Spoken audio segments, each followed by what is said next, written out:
Okay, good evening, leaders. Welcome all of you for this session. And we are happy just to keep on with this conversation on how to be better leaders. And our mindset remains think global, lead local, transform the world. And I think we are just thinking about developing our personal capacity as leaders through growth mindset, and also focusing on how do we solve and offer solutions to the challenges within our society. So I'm sure as we continue with these discussions, we'll be able to enhance and build our capacity as much as also looking at areas we can take more initiatives within our leadership space. And that's the only way that we'll be able to have a better society and also a better world. So I will want us to straight away start our discussions tonight. We are having cohort 11, cohort 12. I know some of them have not joined, but they'll be joining as we continue. And we're also having some members from cohort 13. So as we start, it will be good to probably go through a very, very brief introduction so that we can know who is on board. We also have a facilitator who is joining us for the session. So as we discuss and introduce ourselves, that will give the facilitator an indication of who is on board.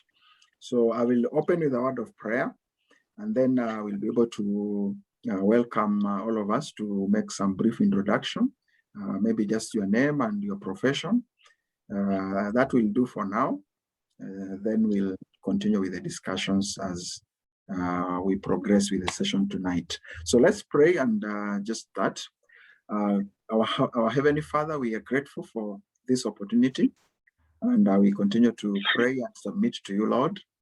This night, as we continue to converse on issues of leadership, we open our hearts, we open our minds to be able to hear from you, and more so to have an in-depth transformation and a clear understanding of the kind of leadership that brings glory to you, oh God. This night, we pray for our facilitator, and we also pray for the participants. We commit all of us to you, and we pray that, Lord, speak to us in a more clear and transform us so that we reflect the kind of leadership that you desire. This we pray in Jesus' name. Amen. Amen. Good. So we'll do a very quick introduction. I'll start with Mr. Asava, and then I'll move on to Peter Nganga. So maybe just your name and your profession, and maybe if you can name the cohort, that is also good. Good evening, leaders. Good evening. My name is Frank Mole Asava. I'm in cohort 12. I'm happy to be in the room. Continue to learn and to be a better leader. I'm born again, and I'm happy to be in this class. Yeah, profession, probably you can mention your profession and where you lead. Sorry. Yes, I'm in the financial industry, financial services. I deal with insurance services. I am an usher on volunteer basis at Deliverance Church. I am currently serving at K Road campus. I'm married, one wife and 4 children. Thank you so much, Mr. Asava. Yeah, let me move on to Peter Nganga, and then I'll proceed to Robert Gitahi. Good evening. Good evening. Good evening. Yeah, my name is Peter Gishohi Nganga. Yeah, I'm in cohort 13. I work with the Legal Fraternity at the LSK, the registry department.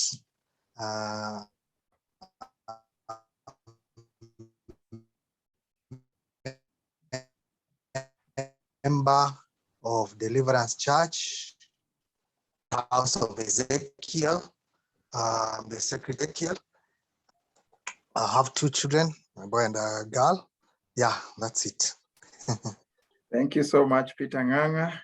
I'll move on Yes. to Robert Gitahi and then David Okello. So we start with Robert Gitahi. Good evening, leaders. Good evening. I'm well. I'm happy to be in this session this evening. My name is Robert Gitahi, as I mentioned. I'm an accountant by profession, and I fellowship in Deliverance Church Zambezi. That's where I fellowship. Yeah, and I'm glad to be in this session. I'm married. Yeah. Thank you so much, Robert. Robert, your profession, if you might mention, you're okay mentioning. Yeah, I'm an accountant by profession. Okay, thank you. Thank you. Sorry, Yeah. I missed that. Yeah, thank you so much, Robert. Yeah, then we'll move on to David Okello and then Ben. David. Good evening. Good evening, David. Yes, and my name is David Okello. I'm in cohort 11. By profession, I'm a credit risk analyst. Pleasure to be here. Thank you. Thank you so much, David. David is in cohort 11. Thank you. Ben, welcome, Ben. Good evening, Yeah, good evening. leaders. My name is Ben Masharia. I'm in cohort 11. I work under Safaricom. Thank you so much, Ben.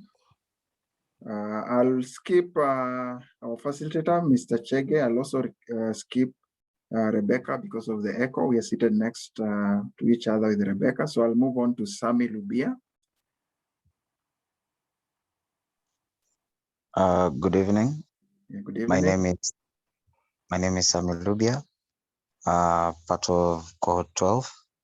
I'm a caseworker. I work with RC Africa, and I fellowship at Deliverance Church Umoja. Thank you. Thank you, Sami. I'll proceed to Mariam and then Mr. Bernard Mwangi. Mariam, welcome. Thank you. Good evening, leaders. Hope you can hear me well. I'm Mariam Karanja. I fellowship at Deliverance Church Zambezi. I'm glad to really be here. It's been an amazing training and I'm really appreciating. I'm by profession, an environmentalist. Right now I'm working on promoting renewable energy, and I'm born again. I love the Lord and I'm married. Yeah, thank you. Thank you, Mariam. I'll move on to Mr. Bernard Mwangi and then Robert Wamalwa. Good evening, leaders. Good evening. Yeah, Bernard Mwangi is my name.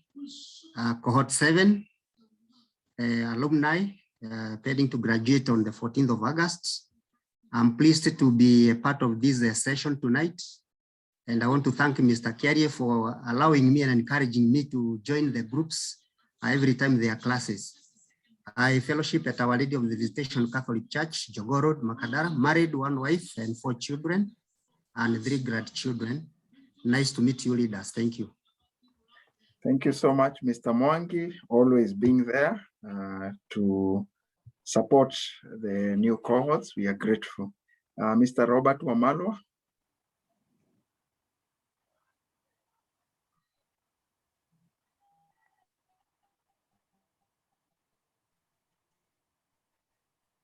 Mr. Robert Wamalwa, we seem not to.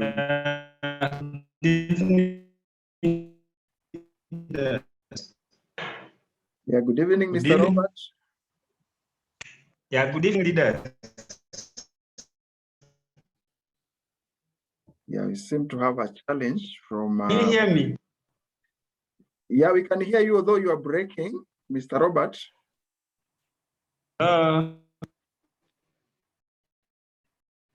Okay, so I'll get you through the chat. Yeah.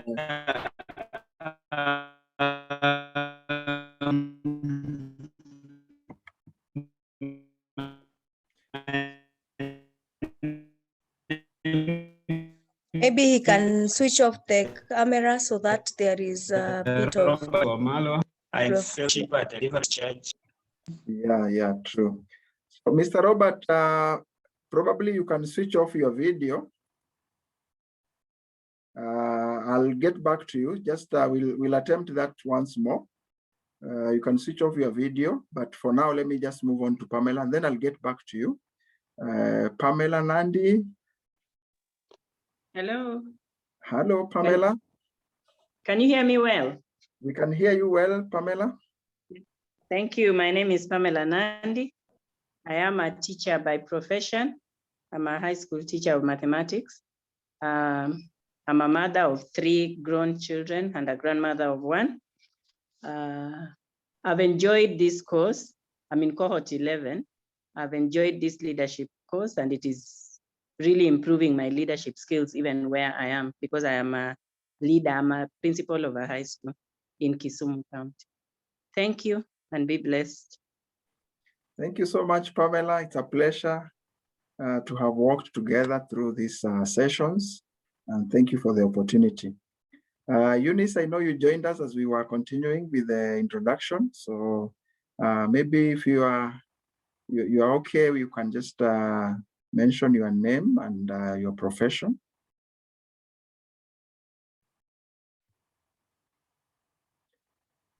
Okay, good evening. Good evening, Eunice. Yeah, Eunice is my name. I am a teacher by profession, and I'm very excited about this program. It has made me to grow. So I'm a cohort 10. We've already gone through, but I never tire to listen and refresh what I've already learned. And I know we are learning, and I know there's a lot that we continue learning. So that's why I'm proud even to be here and to be listening to what is going on. So God bless you all. Thank you so much, Eunice, for continuous support. We always appreciate. Robert, thank you so much. Robert, let's try once more without the video. Good evening to all of you. Good evening. Good evening to leaders. Good evening, Mr. Robert. Good evening, Robert. Good evening Can you to hear Robert. me? Yes, Robert, we can hear you. We can hear Great. My name is Robert.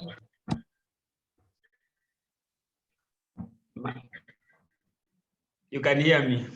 Yes, we can hear you, Robert. My name is Robert Wamalwa. I'm an engineer by profession. Yeah, I am an engineer by profession. I fellowship at Deliverance Church Umoja. And I'm married to 1 wife and 4 children. I'm joining this, I'm an alumni, and I'm joining this as an observer. And my area of interest is project. So I'm here to learn more about what is going to come up by the various groups. And I'm happy, I enjoy seeing what people have, the kind of ideas they bring on board. And I'm ready to walk the journey together. Thank you very much, and God bless you. Thank you, Mr. Robert, for your support and just joining on board to advise more specifically on the projects. So leaders will allow me to proceed with the sessions. And then at the end of the sessions, we'll have a discussion on project proposal. I want us to take this approach so that in case our guest facilitator has some engagement, we don't hold him for long. So he'll be taking us through lesson 13. I'll go through lesson 12 first, and then I will allow him to come on board so that he can be able to take us through lesson 13. So we've come a long journey together. And I'm sure that as we move on, there's something that we are adding to our basket of leadership, to our database of leadership principles, techniques, the mindset, the attitude. There's a lot. We're discussing quite a lot. And as we focus today on this topic of the power of purpose in leadership, this is like the game changer, because unless the purpose is clarified, then the efforts might not really yield much results. This is an area that is very important. And as we discuss this topic, just reflect more specifically on your own personal purpose in terms of leadership. What is that drive that keeps you serving? Unless we have a cause that is much stronger than the challenges that we are experiencing today, then it might be hard to be able to lead through what we are going through. So the kind of environment we are leading in requires that we really have a very strong cause, very strong purpose that will be able to hold us so that we are able to pass through. We've seen a lot of cases happening around us. So many issues of suicide, so many domestic issues, and among many other reasons. This can be one of the reasons. If we get to a point where we feel our life has no meaning, then that brings that can affect negatively a person's life. So this is a very, very important discussion. I want to open it. Let's engage on the chat as much as we can. Flash out whatever you feel is something that you want to take home. Just share it on the chat. And then once we are through with the lesson, we'll also have a few reactions before we proceed to lesson 13. So let's jump into this discussion. And I'll start with this. This is a very simple illustration here. These are 9 bears that were told to climb a tree. And this is what they did. 9 of them, all of them were at one spot at one time. And then they were given a challenge to climb a tree. And you can see what happened. You can see what happened. And I don't know, who do you think, or who can you identify as a leader from this? I know maybe all of them can be leaders in different spaces, but if you try and look at what is happening here, which one do you can you identify as a leader from number 1, 2 up to number 9? Who do you feel that it represents more of a leader? I'll take a few. David, you're saying number 2. Number 2. Okay, so let's take a few. I also support number 2. He looks determined to push number 6, and it looks like he has also pushed number well, he has pushed number 6 up. He might have also played a role in these other guys climbing up. Yeah. So number 2 by Sava. Wow, I think everybody's for number 2. Okay, most of them, those who have indicated, indicating number 2. Number 2, Eunice, you are saying number 2. Mr. Sava, you have given the reasons. Can we take maybe another one reason from another participant? I can maybe allow me to pick Mariam. Mariam, if you can indicate why you're. Thank you. I think it's number 2, because number 2 is not selfish, moving alone. He's first allowing the rest to move up, then he can be able to either to see them first moving to their destination. His aim is to first ensure that everyone is up, and then himself, he can be able to find maybe another way to move. I think as leaders, we are supposed to first push others to be able to get to, we don't go, if we go up, who will lead the others? So it's us to push them and to also show them the direction of how we are going. Then from there, we can be able to work with them. So I think it's number 2. Okay, so I'll recommend the reading of this book. It's titled, you can see the source down there, Enneagram, A Popular Approach to Personality by Cody Barth. So just look at, if you can get that book. I don't know if Mr. David Okello, you have read this book, and Mr. Mwangi, but it's a book that really, because it has explained all these qualities, all these 9 of them, they display some different qualities. It's true that, as you have all indicated, number 2 might indicate more qualities of a leader, but if you look at all of them, they all have their own specific qualities. So I'll recommend the reading of that book so that you can have an in-depth understanding of the qualities that they are all displaying.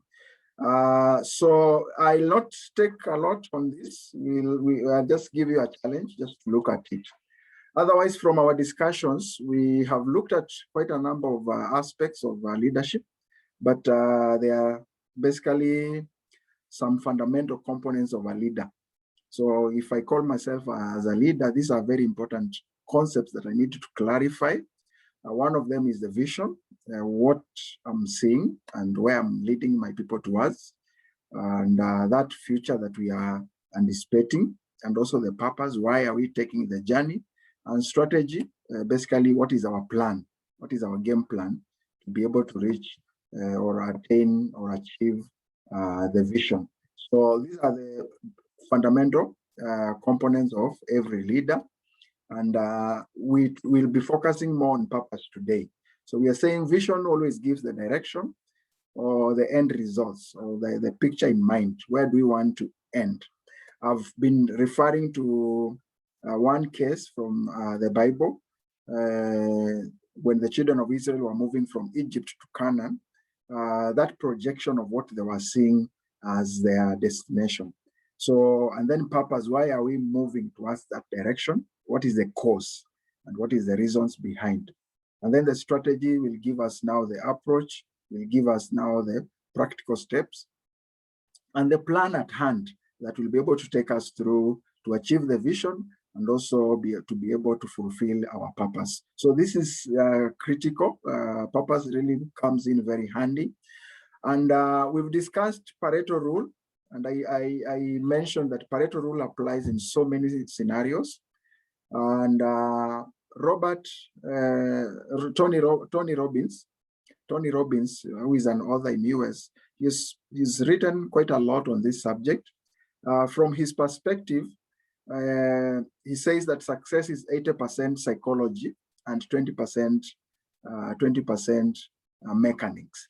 So basically, he tries to say that to put the message across that unless we really have a very deep motivation from within, unless we have that clarity, the inner strength, then we will not be able to have a strategy that will take us to that destination, that will take us to our end game. So, and that's why we are saying 80% is more likely we can classify it as the purpose, the why, and the what.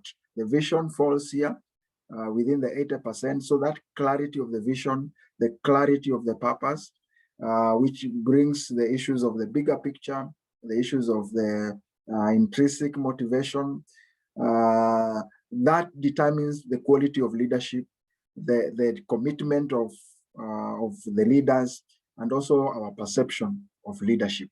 And this 80%, if it's clarified well, then it becomes like a boost to the 20%. The how does not really become mechanical, but becomes part and process that we enjoy because we feel we have a reason why we are adapting some particular approaches. So the 20% is the how, and the how is basically what are the strategies, what are the methods, what are the plans that do we need to embrace so that we are able to attain our goal. So why is very, very important when it comes to issues of leadership. I just want to refresh our memory a bit. We've looked through these three cases that have reinforced the importance of purpose and the importance of the vision. You remember the three builders? The three builders, they were asked same question, why, what are you doing? And the first one said he's working to earn something for his family. The second one is working or is building a wall. And the third one, he's building a cathedral. So the three of them had a different picture in mind. But the third one, most likely he knew exactly what was the end game, what was the end result. And that contributed a lot to his motivation in terms of what he was doing. Today in the morning, we had a very, very interesting discussion with cohort 13 on this subject. A number of different aspects came up. And one of the participants said the third one, because he had a picture, he could influence even others to be able to join this project when it's finished, because he's going out there declaring what they are doing. We're not building a wall. I'm not just working for my own, but we are building a cathedral. So that was an influential leader and someone that would influence others and someone that is intrinsically motivated. You remember the JF Kennedy and the janitor? I've talked about that so many times. Let me not just mention it again. I'm sure it's still fresh. Last week, we looked at these two soldiers who were guarding a bench, and they guarded that bench for some years. Just to realize the reasons behind guarding the bench, it was because that bench was wet at that particular time. But different regimes came and continued guarding a bench that had already dried up because they could not really be able to get to the purpose. Why were the soldiers assigned there? So they continued with a routine that shouldn't really be be going on, because the purpose had already been, or the task had already changed. So I remember these are just very important, just to be able to clarify the issues of purpose. And if you look at the bench, the case of the bench, if you do the right thing, basically they were doing the right thing, guarding, but it wasn't at the right time. It had already been overtaken. And we are saying if you do the right thing for the wrong reason, it's still wrong. It doesn't really qualify what you're doing to be right. So I just want to mention this. I think this is important, that God is God of purpose. So it's not a subject that we're just discussing from a natural perspective alone, but we're also discussing it from a divine perspective. He's the source of it. So sometimes we struggle with this subject too much, but I think we need to connect more so that we understand the source. So in Proverbs 19:21, many are the plans in a person's heart, but it's the Lord's purpose that prevails. So that our alignment with the divine purpose becomes very critical. It actually informs our plans. So God is God of purpose, and the discussions must start from there so that we clarify our purpose. Well. This quote is also a very important quote when we are discussing issues of purpose. We are saying purpose, the purpose for leadership is to maximize your inherent capacity, your inherent potential, your giftings, your strength, the resources that God has deposited in you. So we maximize the capacity for service as you help others optimize, also maximize their own potential for the glory of God.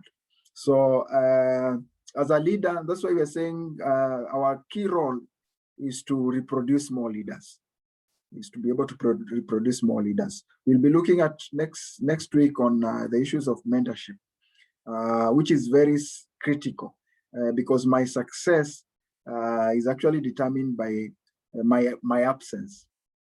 So if in my absence, then things collapse, basically that indicates that I may not have nurtured other leaders. And you know that is central when we are discussing any issues of leadership. Leaders focus on people. You remember the manager versus leaders. Leaders focus on people. So maybe for a manager, if the organization continues to grow in assets and all that, that is okay. But for a leader, it's about the people still holding the organization together. There are many definitions of purpose, and I just want to flash this. In your own interpretation of this word purpose, which word connects with you most? From these synonyms, which one do you feel connects with you more anytime you engage on the topic of purpose? It's a topic I know most of us have discussed at different setups, maybe even at an individual level. You've thought about it, you've discussed about it. So anytime we talk about purpose, maybe from the list that is there, or even from your own interpretation, what really comes out when we are discussing this issue or this subject of purpose? Maybe just one word that comes out strong from the list or just outside the list. Let me pause, just allow maybe for 1 minute or so, just to look at your reactions on the chat. You can share on the chat. Yeah, aspiration, that's Eunice. Bernard, you're saying plans. Yeah, Abesh, you're saying plans. Sammy, you're saying plans or plan. Yeah, can take a few more. Yeah, Mariam, you're saying goal. Let's take maybe 2 more. So there are issues of aspiration, goal, plan. Bernard, you're saying reason. Pamela, you're saying reason. Yeah, and even from the list, intentions, that's Robert. From the list, you can see quite a lot. There is the motive, the motivation, there is a cause. We have issues of reason that you have mentioned, the objective, aspiration, the benefit, the hope, the value. So all this in a way connects to this subject of purpose. So it's more of a sense of an inbuilt reasons or cause, something that really makes the task becomes not just a task, but becomes a call in a way, something that you give to or gives more meaning into what we are engaging in. So we can take it from the different interpretation that you have given, but I want to narrow down to probably a cause. I think a cause really gives much in-depth commitment and also resolve in terms of pursuing the whatever you are pursuing, or even in terms of our leadership. So a few statements which reinforces this issue, the subject of core purpose. I'll take a few, maybe from one of them is J.F. Kennedy, and he says efforts and courage are not enough without purpose and direction. And this is normal. Sometimes we have leaders that really displays a lot of effort, a lot of courage. But again, we always want to ask, what is the purpose? And more, we can also ask, what is the direction? Someone gave an example today in the morning. You're pushing a wall, and then when the wall falls, what next? Yes, we have put in a lot of effort. Maybe we required to bring down a wall, but there has to be more reasons so that when it falls, then we're able to proceed to the next level. So people lose their way when they lose their why. The moment we lose the purpose, then we lose our direction. And the late Dr. Miles Monroe put it in this way, that the greatest tragedy in life is not death, but a life without a purpose. That's a life that really has no meaning. It's a life that maybe may lack direction, may lack determination, and also may lack passion. So without a purpose that is greater than yourself, you are more likely to only serve yourself. That's a very, very powerful statement. If maybe for me, that can be my takeaway for today's session, that without purpose that is greater than yourself, you are more likely to only serve yourself.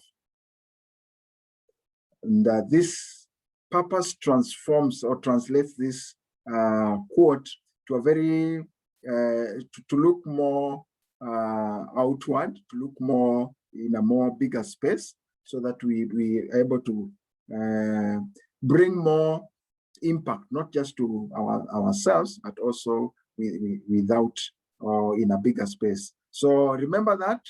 And then the greatest tragedy in life is leadership with misinformed purpose or self-serving only. We can connect that to the other quote that I've just mentioned.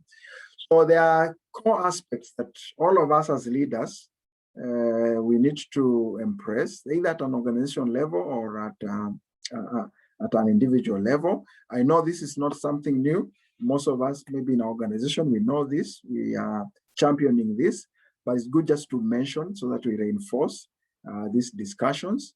And the three of them, you see that purpose comes at the center, it comes at the heart, according to this illustration from Shane Snow, an online resource.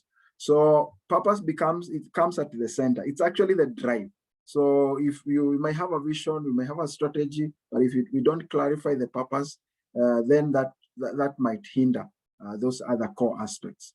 So that's the reason you are doing what you are doing, the vision, what things will look like when you succeed, and then strategy, an ever adapting plan.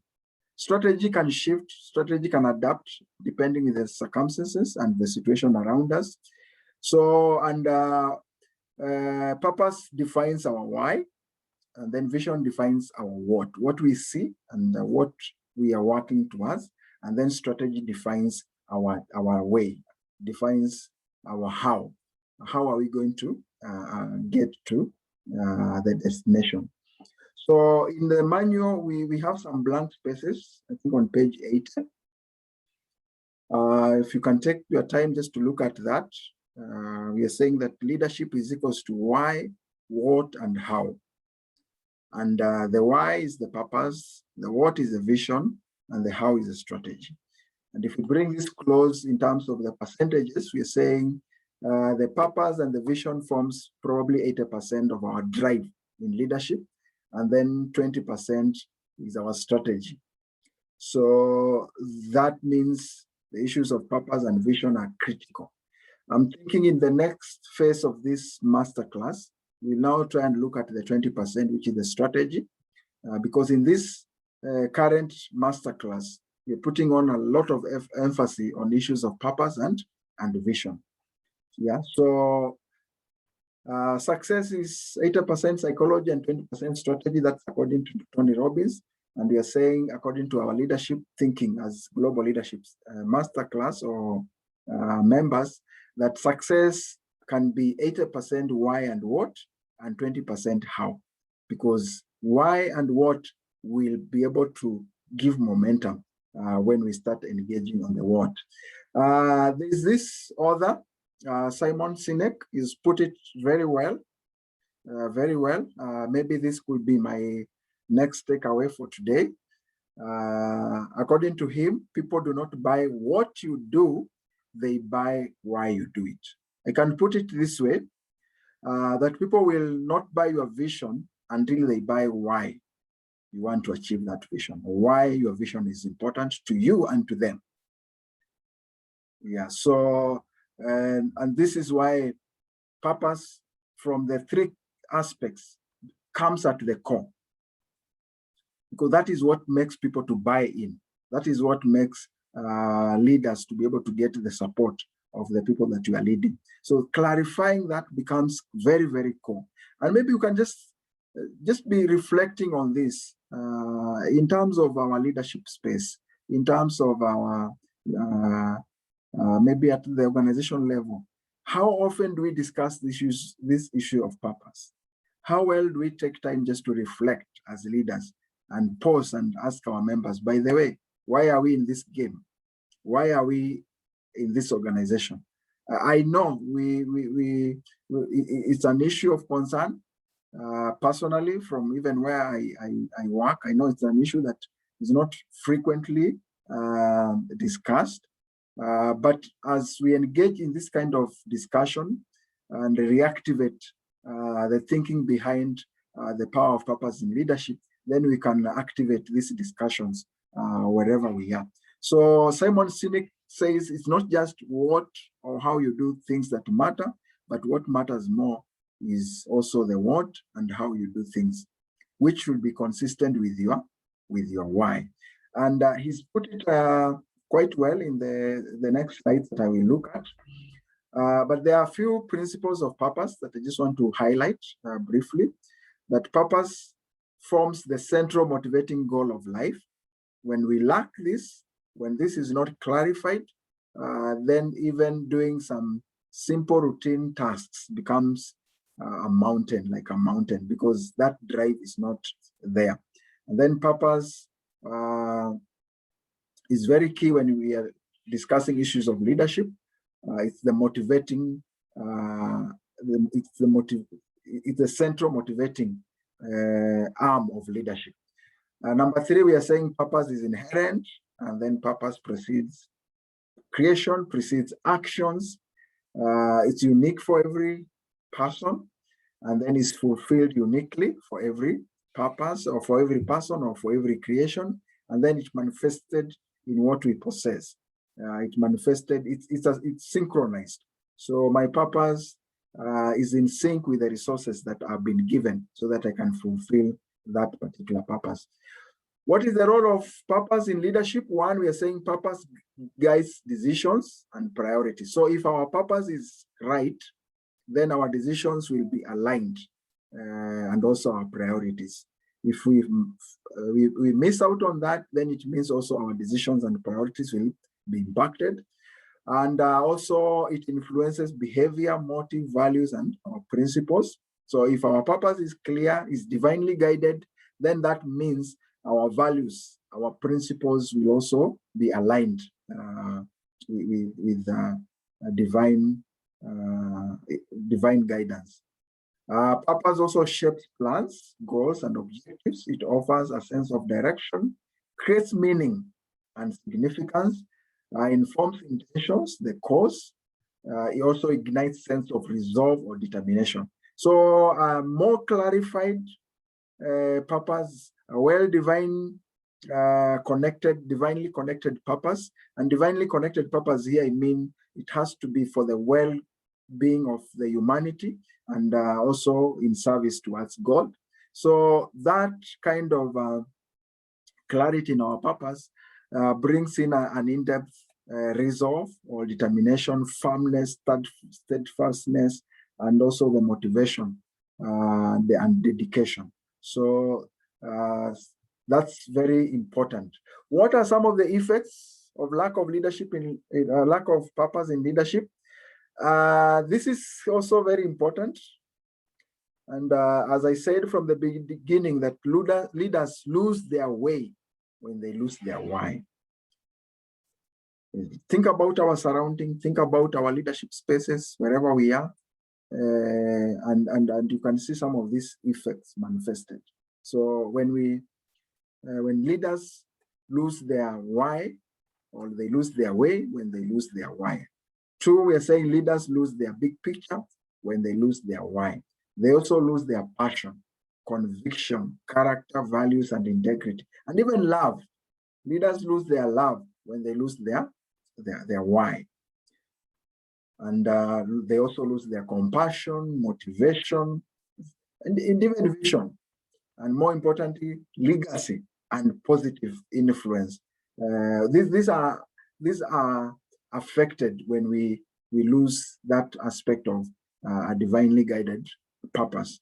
You can put this also in reverse, that when purpose is clarified, our way is clarified, our big picture is clarified, passion is there, there's conviction, there's character, values, and integrity, there's love for humanity, there's compassion, there's motivation, the vision is guarded and safeguarded, there is legacies, we leave a worthwhile legacy, and also we create positive influence within our leadership space.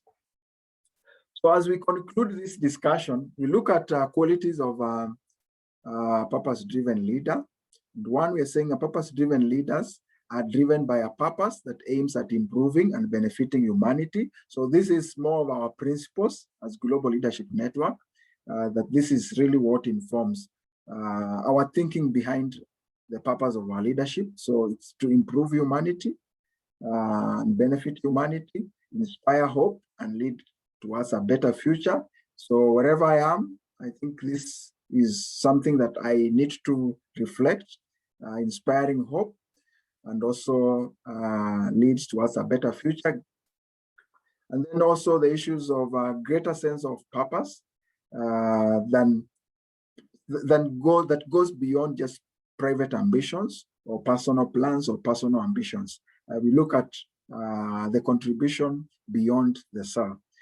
So our purpose-driven leaders are driven by, also said, the servant heart. That's also what informs our purpose. They sacrifice in service to others, and also they sacrifice personal ambitions for a worthy cause. This is one of the quotes that we continue to discuss and we continue to re-echo by Nelson Mandela, that what counts in life is not the mere fact that we lived, it is what difference we have made to the lives of others that will determine the significance of the life that we lead.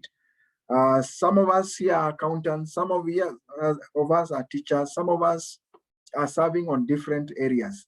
And this is a good message that we need to run with so that we look at that difference that we are making. We might create more revenue and we might do a lot of infrastructure, but also we also need to compound that with the issues of personal and people transformation. And then purpose-driven leaders carve their names in the hearts of people, not just in structure or tangibles. Their legacy is etched in the minds of others where it can never be erased or depreciated. That's what we call dynamic legacy, a legacy that is invested in the hearts of people.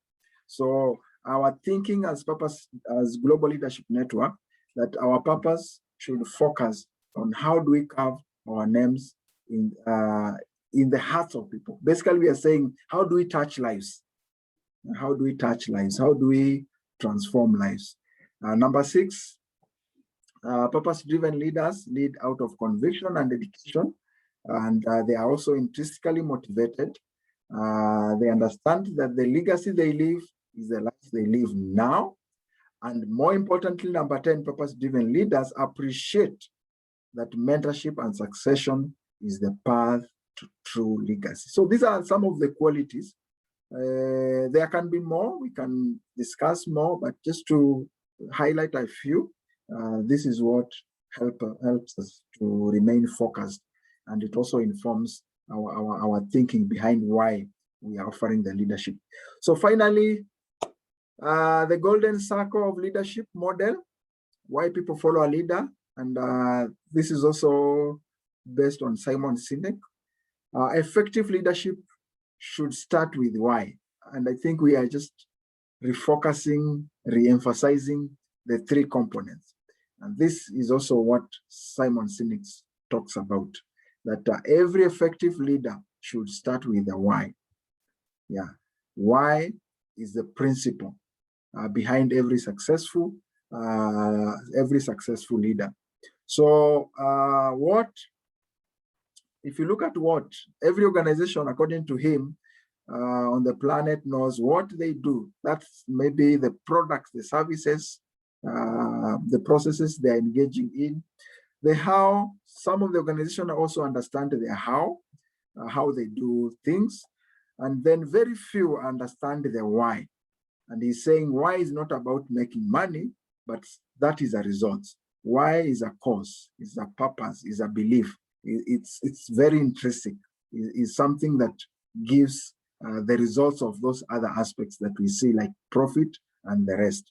So the golden circle gives a reflection, and it shows that how leaders are able to inspire action instead of manipulating people to act or follow. So when we focus on purpose, it ignites inspiration. So we don't really have to push anybody, but they are able to be self-driven. So just think about some of the examples here, like Martin Luther case, I have a dream. The purpose, why was he undertaking that journey? People felt it was for the good of all of them. And that is what made that movement a success. So it gives clarity to why people follow a leader. And that's one of the cases that we can point out. Remember JF Kennedy challenged to put a man on the moon. I think maybe some of us might have read this story. And the first man actually died, but the dream did not die. The cause was for the well and the benefit of the country. So they still ventured on and they still succeeded. That's an indication of how strong purpose can, the importance of purpose and how significant the issues of purpose needs to be clarified. B, we are saying the golden circle focuses on triggering inside-out transformation. It also cultivates trust and create enough momentum. So with the clarity of purpose, it creates enough momentum to turn an idea into a movement based on the understanding of why. Remember the two cases that I've highlighted. And then why represents a leader, and the how represents the other people that are key in terms of fulfilling the vision, the technocrats and the rest.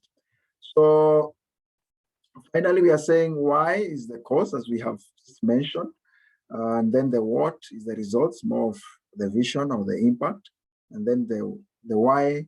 Those who know why need those who know how, and those who know why, they take the leadership role. They are actually the leaders because they see something, they believe in something, and they have a cause to be able to offer the leadership. How do we connect to purpose? I'll very simplify this. I may not want to complicate it. I know there are many times we discuss this from so many angles, but I just want to put it in a very, very simplified way, that the sure way to discover the purpose of an invention is to ask the inventor or the creator.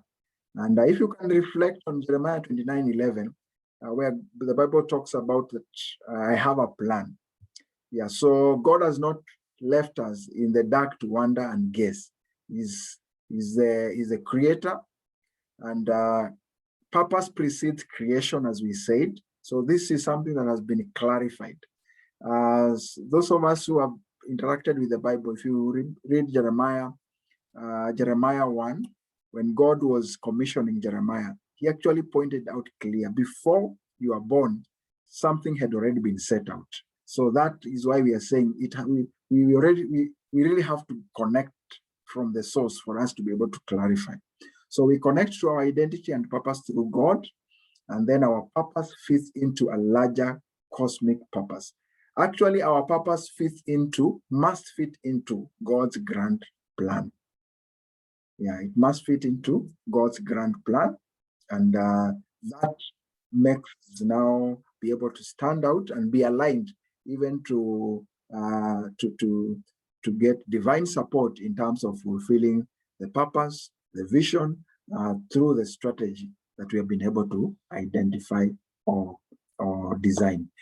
So that brings us to the end of this discussion on this topic of purpose. I'm sure you've been able to follow. I know maybe we have not shared our takeaway, but I will wish we just look at maybe one. Let's look, I'll take two reflections, two reactions or two reflections, so that we can allow our facilitator to be able to take it up from here. So let me take two reactions, only two reactions, two comments, either on the chat or just unmute and share your comments. as we allow the other facilitator to come on board. So for the interest of time, we may want to do it quite fast. So if you are ready just to make a reaction, please just unmute or just post it on the chat, or even your own personal takeaway from the discussions tonight. Good evening. Good evening, David. Yeah. Wow. That's quite insightful. Thank you so much for the session. Now, reflecting on the Bible reminds us in the book of Ephesians, chapter 2, verses 10, that we are his workmanship, created in Christ Jesus for good works, which God prepared beforehand that we should walk in them. Reflecting on this is that God also made us, shaped and redeemed our lives for a purpose. And because of the gospel, our lives are not only moving away from something, but our lives are to be oriented towards and for something as well. So purpose holds the central point in any form of leadership. It's unique and its importance for leaders, because leaders have an important role to play in shaping the culture and direction of the people they lead.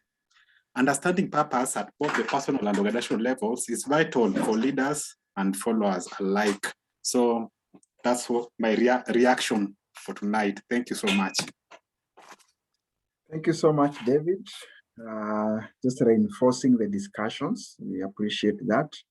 Let me take one more reaction, and then the rest will just handle them through the chat.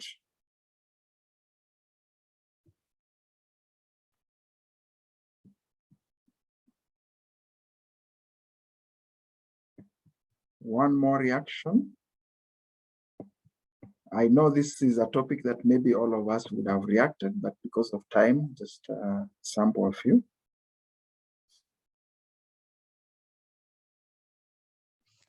I think I can talk also. Yes, Maria. My takeaway or what I have really learned, it's really interesting how leadership rolls out, or how leadership happens. That for you to really be a leader, you have to have the purpose and understand it clearly and know where you're going. With that, you can be able to fix the rest. Like you can fix the house and the wards, and also you can be able to even identify the right people and fix them in the right position, because you really clearly understand the overall goal. So I think it's, as a leader, it's prudent for one to always have the purpose, have it very clear, and then the rest will just fix themselves in place.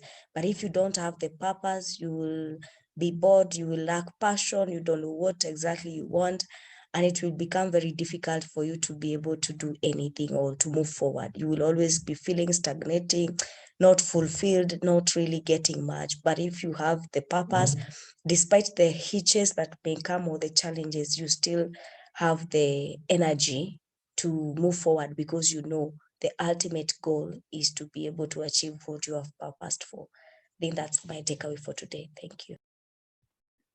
Yeah, thank you so much, Mariam. We appreciate that.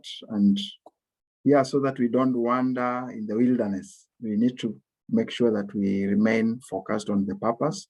And I encourage all of us to really bring this discussion wherever we are, engage on this kind of discussion, and you'll really see a very transformed leadership emerging.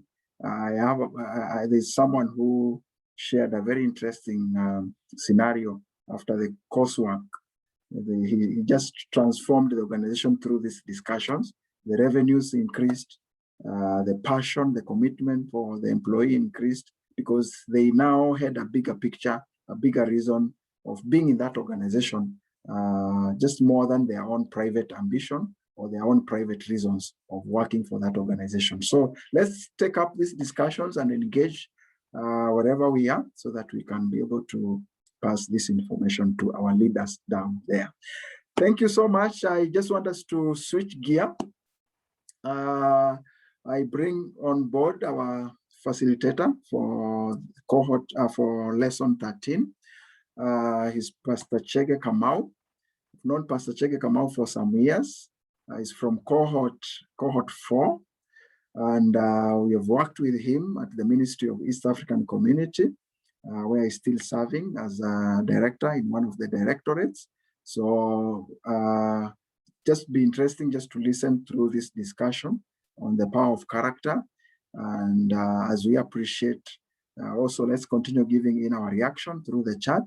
I'm sure at the end of the session, we'll also have a few reactions after he has taken us through. So let's just receive him and follow through on lesson 13. Pastor Chege, welcome. Yeah, thank you so much, Joseph. And thank you, cohort 11, 12, 13, and even members of the alumni that are here. I just want to say that I'm humbled even to make this presentation tonight, and especially after listening to what we've just discussed, the power of purpose in leadership. Because I think if we have no purpose as leaders, then we are not worthy being called leaders. I take cognizance of the various professionals that are here, and I heard it from your introductions, just mentioning a few. We have lawyers, we have accountants, we have, I think, pastors, we have analysts, people dealing with environment, we have teachers, we have engineers. And therefore, our next topic is of great importance to each one of us, because I think it is one thing to have a profession, but it is another to have character. Yes, you may have purpose as a leader, but minus character, then your purpose may not take you far. Yes, you may have a powerful title, but if there is no character to go with that, then it becomes challenging. I think Joseph has already introduced me. I am an associate pastor with Deliverance Church, Kahawa Wendani. He's already talked about my profession. I'm a civil servant, and we worked with Joseph for quite a number of years. Yeah, so we will, let me see, slideshow.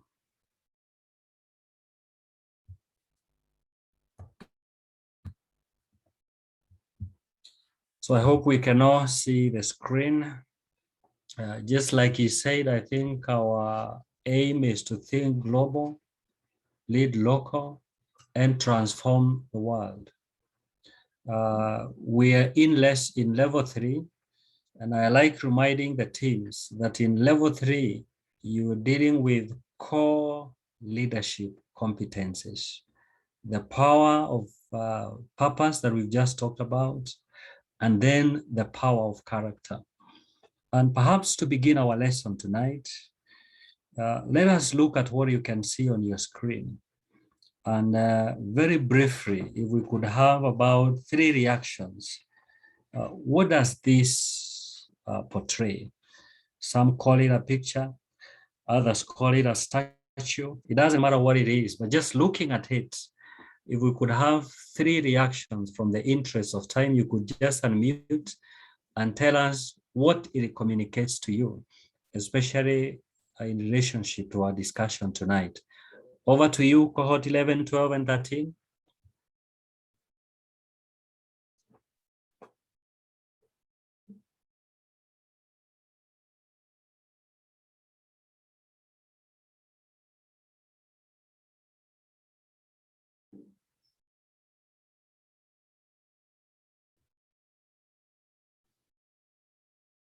Is anybody there?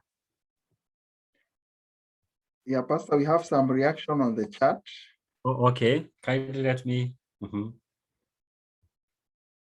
Yeah, on the chat we have some are saying power, stability, a symbol of power, a legacy of a greater leader, authority. Yeah, just to sample a few. Yeah, so thank you so much. Let us continue. Let us continue sharing. But I want to say that in addition to what you have shared, one thing that I see here is something that is very static. And many of us that may have gone to KICC where this statue is, it remains that way. From when we saw it, if we go there today, if we go there at the end of the year, remains the same, no change. You know, it is something that is very predictable. The same person in spite of the situation. And I think that is what character is. And moving from there, we want to look at this model by Dr. Tim Elmo, what is known as the tip of the iceberg. And it's very important for our discussion tonight. Many times what we can see that we call 10% that is above the water and is visible is what we call skills. But then the 90%, which is character, is what we cannot see. And I want to say tonight that there are weighty issues of character that if they are not dealt with, they can sink a boat. And this is what we'll be looking at tonight. And Dr. Elmo says that your skill may get you to the top, but it is your character that will keep you there. The 90%, but many times our focus is on the 10%, the skills.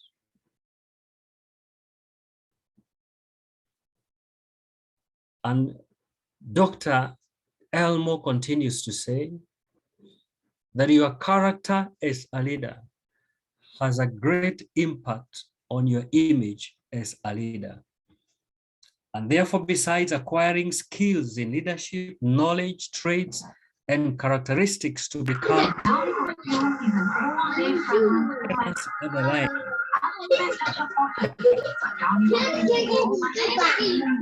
somebody needs to mute. Yeah, let us know that character is the backbone of leadership. And you see, good character builds trust. And without trust, people will not follow you. And if you have no followers, then you cannot be a leader. And this gentleman called Fred Kiel, in a discussion on what is called return on character, looks at two leaders, a leader of a good character and a leader with a dubious character. And this is what he says, that a leader of a good character is someone who is able to score highly on integrity, responsibility, compassion, and forgiveness, traits that touch on character. But a leader of a dubious character is one that will tell truth about half the time, one that cannot be trusted to keep their promise, one that will often pass blame to other people. You know, a leader that is bad at caring for others. And perhaps as we continue with our discussion tonight, it is good to weigh ourselves. Are we leaders of good character, or are we leaders of dubious character? What are leaders that are trustworthy? These are men and women that will say what they will do. Men and women that keep their promises. When they have said, you are sure they will deliver. Men and women that exhibit reliable behavior because they have been consistent over time. You can even predict their responses to similar situations. These are men and women that are truthful and deeply honest. Men and women that make well-considered choices by being open to counsel and the perspective of others. Perhaps a challenge for us tonight from the professions that we have mentioned tonight. Can you be trusted with the position that God has given you? Because for us as believers, every position that we have, it is God-given. And there are certain expectations that God expects from us. Can you be trusted with that position? I like giving an example of a man of God who says that at the age of 70, God gave him an assignment that he had never given him before. And this man asked God, why at the age of 70, when my strength is waned, why give me this assignment? And he says that God told him, because now at the age of 70, amen, with the possessions that God has given us.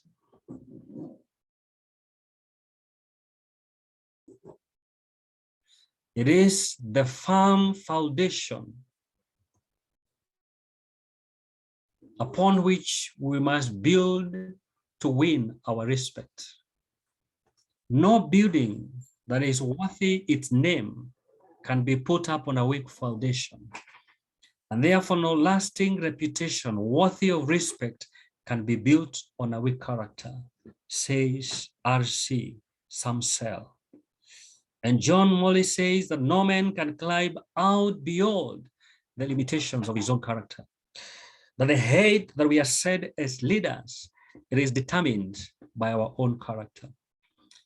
And Stephen Covey says that in the last analysis, what we are communicates far more eloquently than anything we say and do. You know, sometimes we are good at saying things, but are we what we say? And Stephen says, what we communicate speaks louder.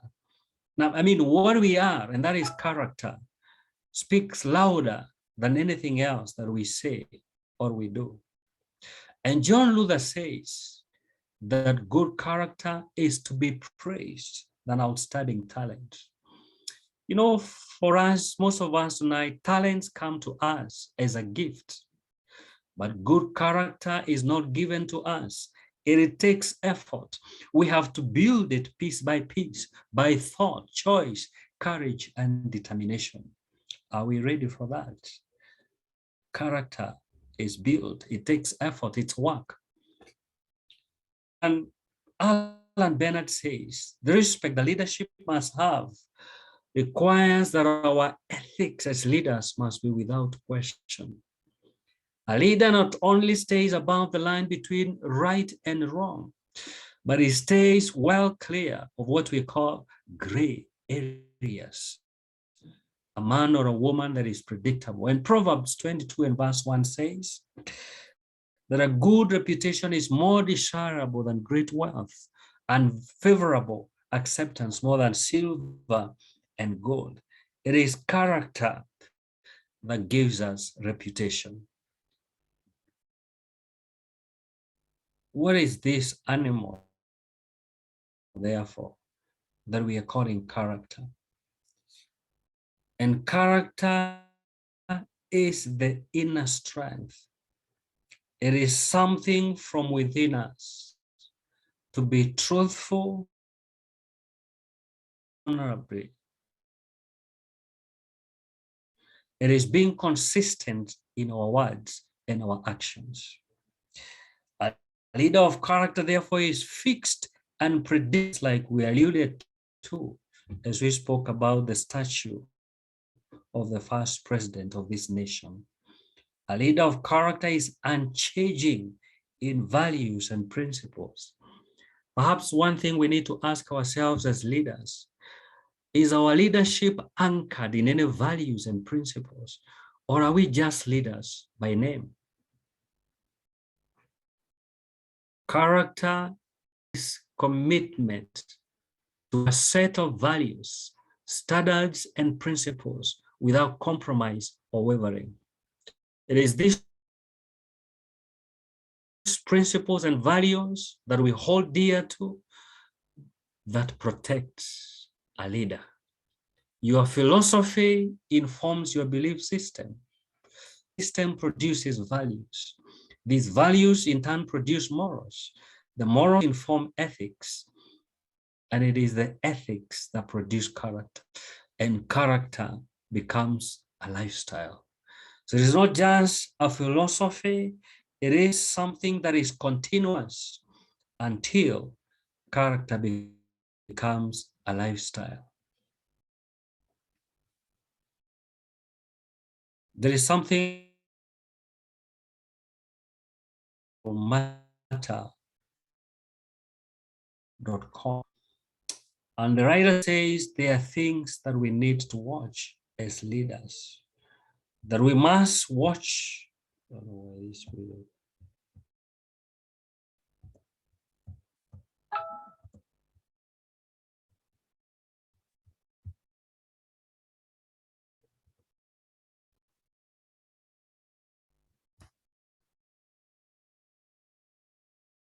Sorry, that we must watch our thoughts because they lead to attitudes. Our attitudes must be watched because they lead to the words that we speak. We must watch our words because they lead to actions, and actions lead to habits.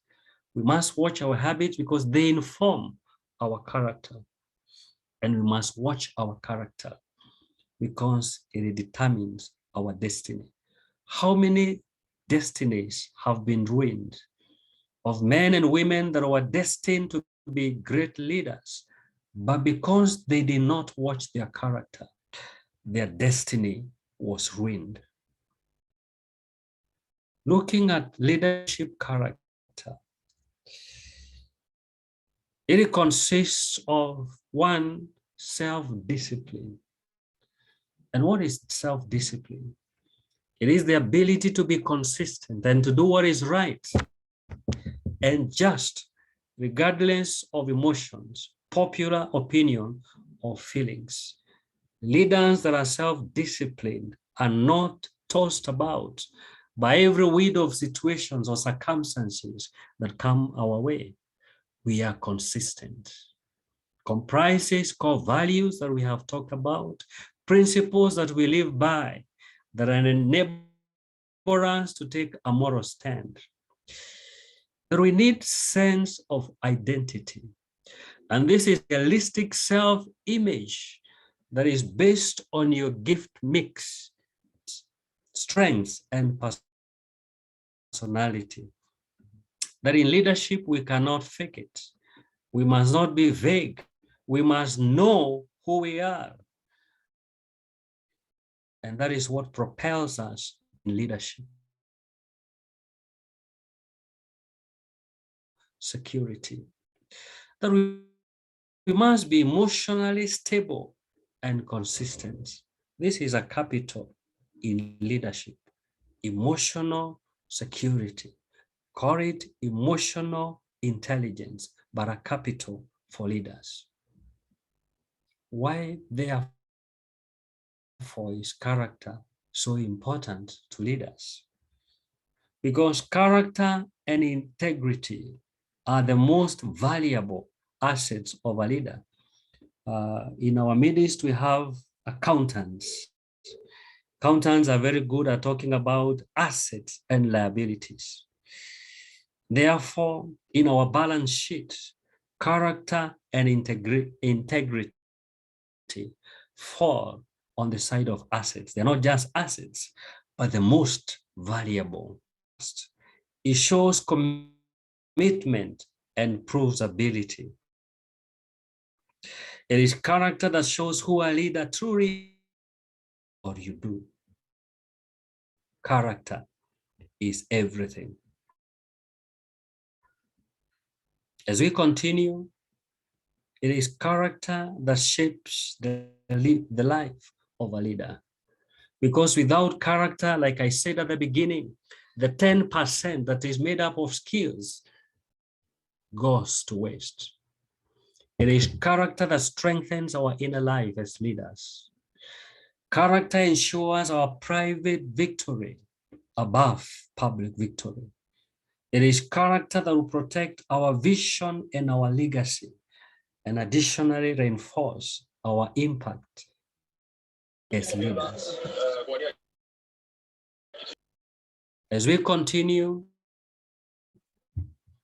it is character that confirms your words, deeds, and actions as a leader. It is character that makes you safeguard the well-being of those that are under you. Because without character, we all have the potential of becoming bullies. It is character that stops us from hurting those around us. It influences the morality of our followers and preserves the longevity of our leadership. Leadership is about personal development in character, in attitudes, and in skills, and the resulting impact that we make on our followers, and how leaders also, how we reproduce more leaders. I think a topic that is going to be discussed, if I'm not wrong, I don't know whether it's 14, 15, or 16.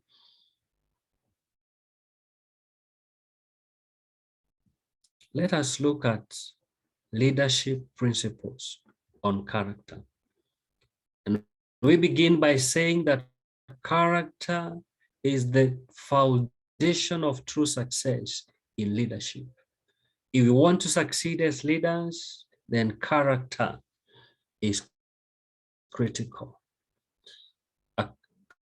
Character protects our giftings, our potential, the charisma that we have. Without character, this would all go to waste.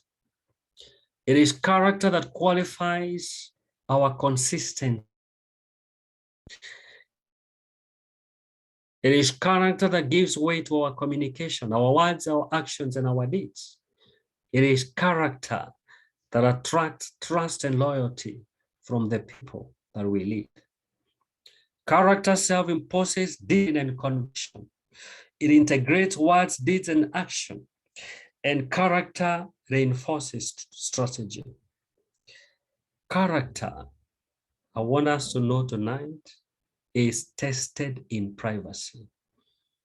If you want to know what your character is, then this test is not in public, it is in private. I like giving the example of Joseph in the book of Genesis. That Joseph finds himself in exile, very far away from home. He finds himself in the house of Potiphar. And as the Bible says, the wife of the boss was attracted to Joseph. And she wanted Joseph to do something nasty. She tried it, but Joseph was firm in his character.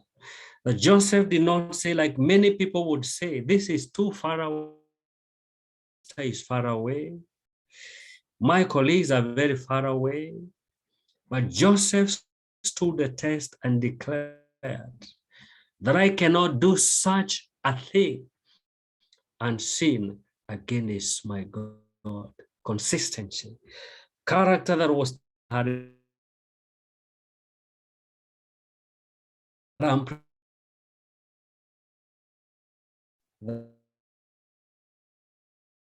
that protects your vision as a leader.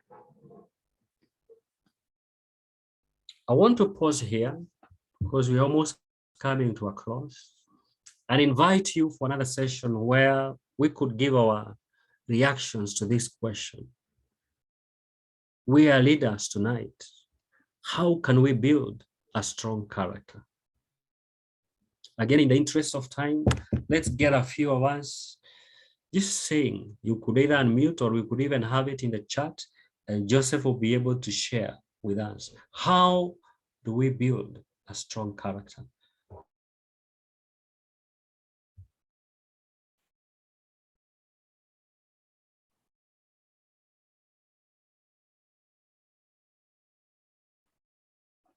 So I'm checking on the chat. You can share on the chat and then I'll read them out. Or you can unmute as Pastor has indicated and just make a comment.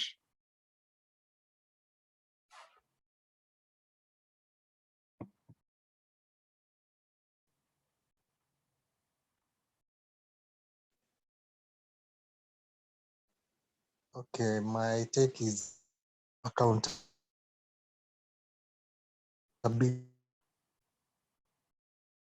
groups. Peter.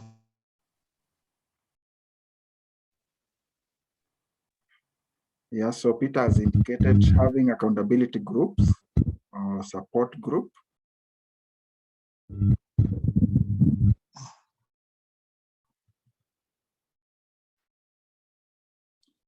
On the chat, I'm looking at the chat leaders, so you can share on the chat also. I also think is by ensuring that you are a trustworthy person and also being able to have accountability and integrity, and also being trustworthy. Okay. On the chat, Mary, you are saying build your self-image and live by your principles and values. That's Mary Joan.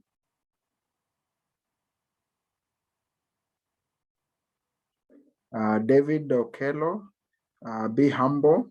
Humility is the beginning of wisdom. And then Rebecca, by being consistent. Yeah, I think that's a sample from the reactions on the chat. Yeah.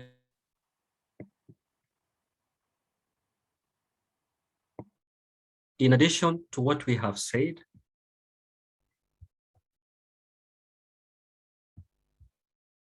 I want to add the following.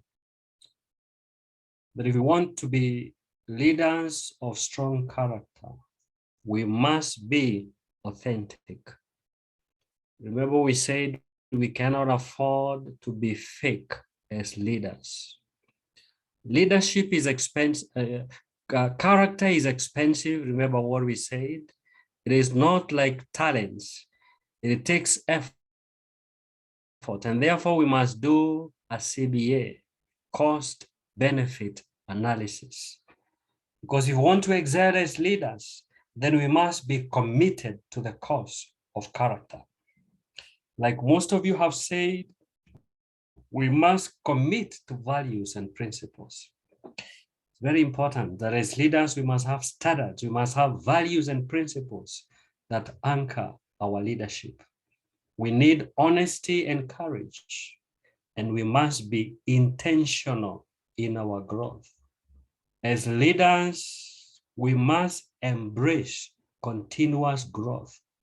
Therefore, we must be intentional in all facets of leadership. And I think with those few remarks, thank you very much. May the Lord bless you. Let us all aspire to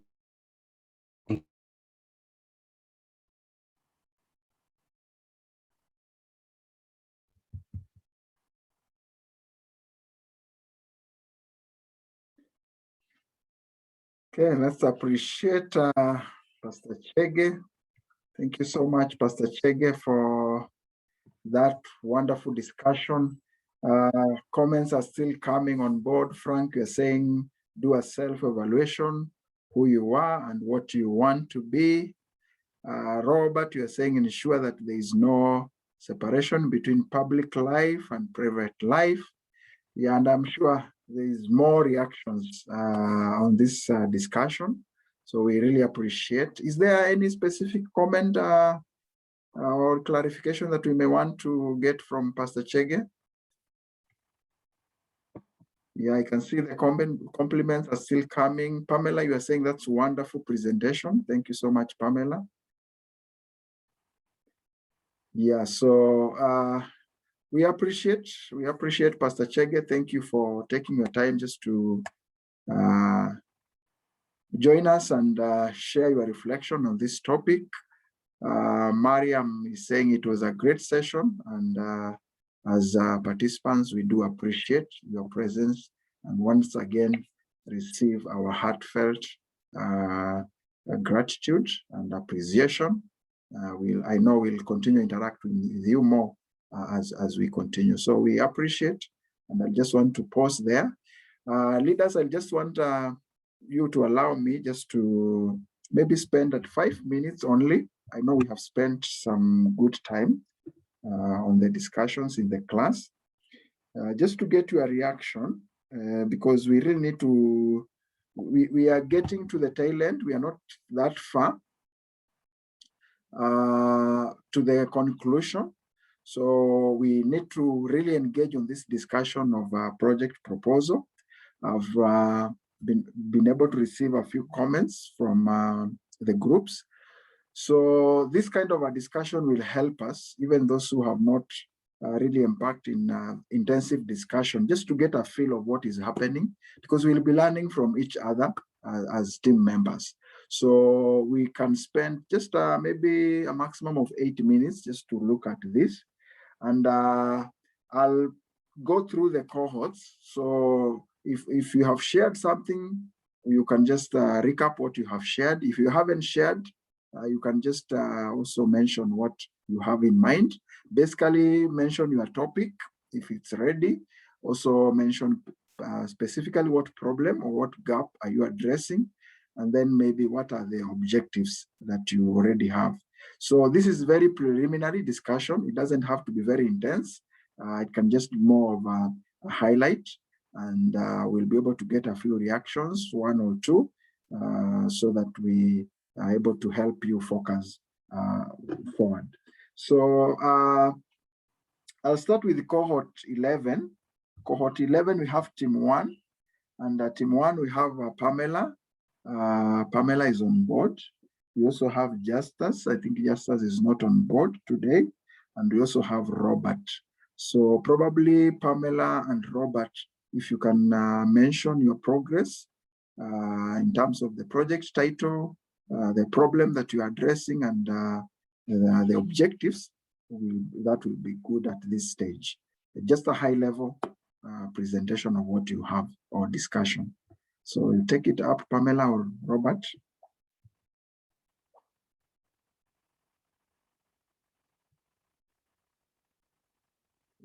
Yeah, I hope clear.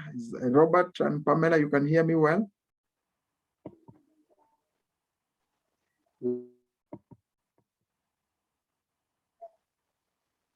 I'm Robert, and I'll be briefly representing our group. We have met, we have settled on a title, and our title is The Role of a Leader in Stimulating Innovation in an Organization. So we are looking at what is the role, what are the roles, and we are trying to investigate what are the roles that leaders play, or we are trying to find out what is this that leaders play in order to stimulate innovation in organization. So we live in a very diverse environment where things have been changing very fast. And for organization to stay afloat, they need to reinvent themselves. They need to look for strategies in order to be in a position to survive. Organization, most of them have been able to survive, but eventually some of them end up failing. For example, most of the industries that we have been having in our country, for example, Nakumatt is an industry that started up very well. Uchumi is an industry that started up very well. It grew, it expanded, but eventually something came along and they went down the drain. So we are trying to look at what roles can leaders take part to be in a position to bring up new technologies, new innovation, in a position to stay afloat in this changing and diverse world. So we have got our objectives, and the objective is to evaluate the impact of leadership on organizational innovation. The second objective is our second objective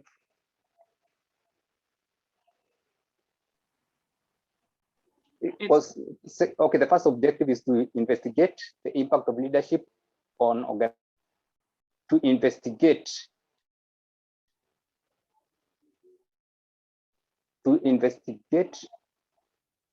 or to identify. Let me assist you, Robert. Okay, fine. Can I assist you? Let me just spell out the objectives. The first one is to evaluate the impact of leadership on organizational innovation. Then the second one is to investigate ways in which a leader boosts innovation behavior in an organization. And then the last, we have 3 objectives, is to establish the link between leadership and innovative behavior of employees. Thank you. Robert, you can continue. Thank you. It's okay. We are concluding, and that those are the objectives that we have. Yeah, thank you so much, Robert and Pamela. One, I will say this is a very relevant topic because these are real issues that we are experiencing currently. And I will refer you look at the presentation we had during the leadership forum. We were talking about leading in a VUCA world. Probably I'll post that link again. It might give you some insight. I think your objectives are clear, but we look at them in more in depth. Please share what you have discussed through the email. Problem statement, bring out that problem statement clearly, probably in our discussions or in the project proposal. We normally say we need to validate our opinion through any facts that are available. So we need to show that gap clearly from other literatures. So we may need to do some little bit of literature review. That is automatically that becomes one of the methodology, literature review.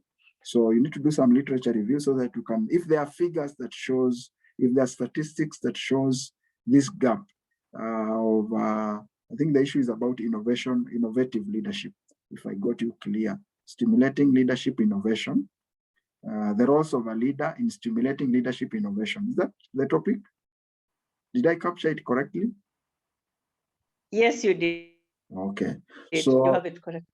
Yeah, so we need now to justify by creating a very clear problem statement so that it justifies that indeed this is an issue that needs to be addressed, and we have confirmed that there is a gap in this particular area. But I think as a start, this is a good start. So just share what you have. I'll give you more comments as we continue, so that next week we'll be able to take it to another level. Thank you so much. Let's appreciate cohort 3, either digitally, cohort 11, team 1. Let's appreciate that team.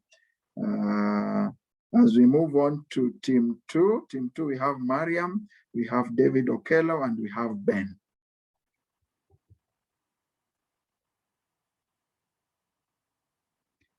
So team 2, cohort 11, you can take it up.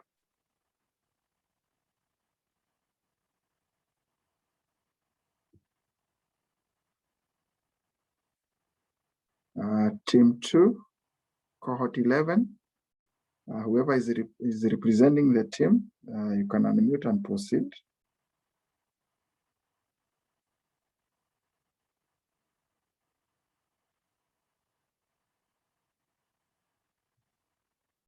Team 2, that's Mariam. Ben is representing us. Ben, you can go ahead.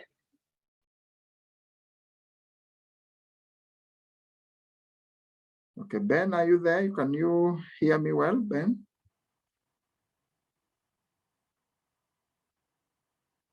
Okay, so Mariam, it seems the ball is falling on you. Yes, I'm there. Okay, Ben is there. So Ben, we can proceed. So,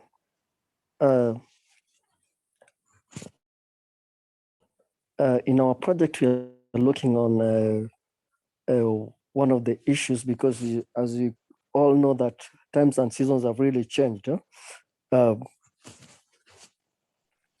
In the wake of COVID-19, I realized so many things change, and people were forced to change according to the situation so that they can be able to continue their life. So one of our things that our topic that we are looking at for the project is online classes versus physical classes. And just going to give you a very brief introduction. Then can be able to give us your feedback remarks. In the wake of coronavirus pandemic, social distancing became a mandate that led to the transition from the tradition classroom-based lecturers to computer-based learning.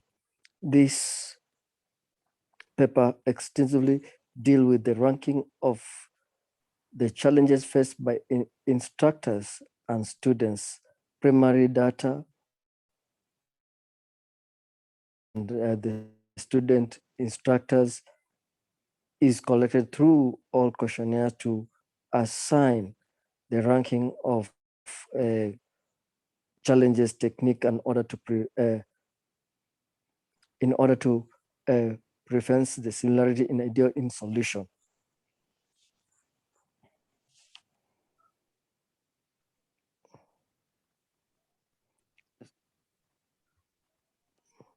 Just a minute. I decided to switch off.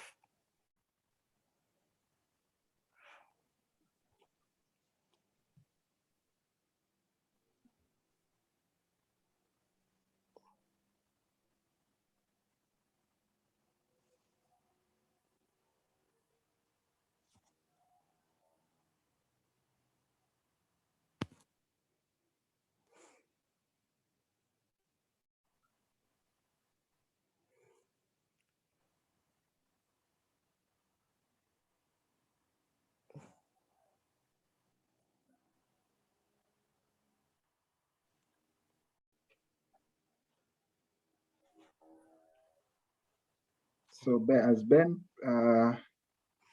is Sorry. There's my phone. I think it's just misbehaving because of power. Okay. Just going to switch off right now. Oh.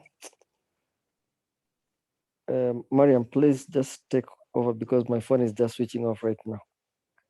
There's a problem. Don't know what happened. Thank you very much, and thank you, Please. Tim. Sorry for that. I think I'll stand in for Ben, and I hope also David can support just in case. But generally or basically, our problem is, as Ben has identified, is that since last year there is a lot of changes that have happened, and this is in regard to the trainings and the change of trying to see what has happened in the teaching sector. Let me call it that. Mainly, people were used to going for physical meeting, physical trainings, getting to class and just having a teacher in front and getting to get the knowledge, and the info was easily shared. But when the COVID-19 pandemic kicked on, there was a lot of drastic change that happened. And this happened in 2019. So people were not able to do a lot of physical trainings and teachings, and they had to find new solutions, which we are mainly using. There was a use of BlueJeans, there was use of Zoom. There is a lot of use of just these online avenues of trainings.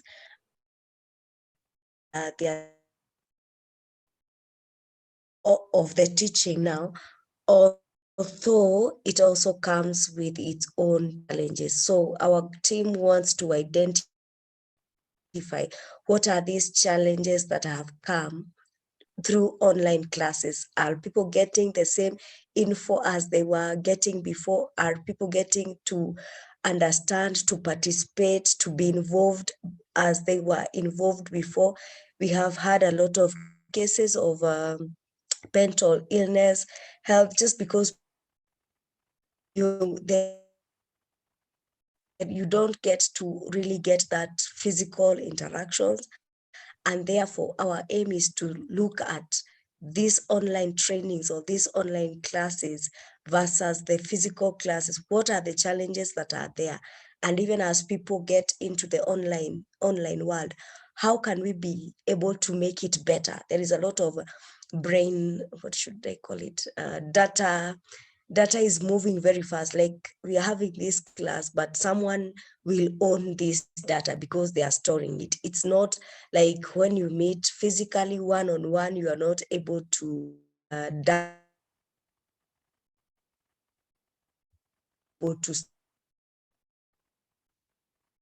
classes and trainings. There is a lot of data moving right, left, and center. There is no privacy. Maybe you get into a call, you are on the way, or maybe you are doing a job call in the house, and your family gets to really understand or home. So we were trying to think, and we saw it's a solution, but at the same time, has it really been able to, what are the challenges that have come up with it, and how can we make it a better platform? Because I think, as we said, as leaders, we are getting into a VUCA world. It's not that we are advocating to go back to the physical trainings, but how can we make the online classes or online trainings better? Because that is the way the world is moving. It has its wide range of benefits, but at the same time, it has its pros and cons. And how then do we make it, do we get to understand it? So our objectives, we have not really critically discussed them to be like very specific, like something I can read, but I think as a team, we are going to refine them, but that's mainly our problem. And we hope that we are going to be able to understand it and be able to achieve. Maybe if David has something. Thank you so much for Mariam for that quite elaboration. Now, in a nutshell, we have identified our problem area. And what Mariam is emphasizing is that the current solution is very limited to few resources. Now, for example, we can establish what has happened to my colleague. So you can just imagine if Ben now was in a class and such a thing has happened, you'll find that we are very limited to resources, and students or people working online, they are unable to get more from it. And at the end, it limits someone's performances, be it in school, also in work. Now, with these rapid changes in all types of working environments or school, there's a constant need to rapidly train. So our solutions here that we've not even exhausted is that there's that need for training, train and retrain people in the new technology, products, and services that are found within this environment. Then we need to constant, without unrelenting, need for appropriate management and the leverage of infrastructure. We need to have stable network and service providers in our homes.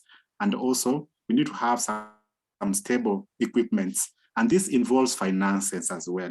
So our solutions here that we're going to research and look more about is in regards to finances, and also elaborate and emphasize more on training. There's need to train and retrain people in the use of these new technologies. Thank you so much. Okay, so thank you so much, Team True. I know we have people who have a lot of interest in this subject. Maybe they may not have, we may not have enough time for them to comment, but I may wish, even if we just take 15 seconds or 30 seconds to make a comment. That's Robert and Eunice. So if Robert and Eunice, you may want to just mention something briefly, I may want just to give that opportunity. Eunice, I know Eunice, they dealt with a topic of homeschooling. So that's why I'm bringing Eunice on board.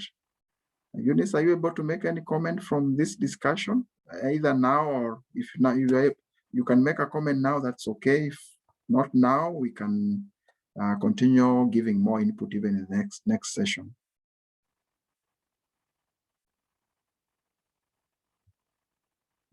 Okay, how about Robert?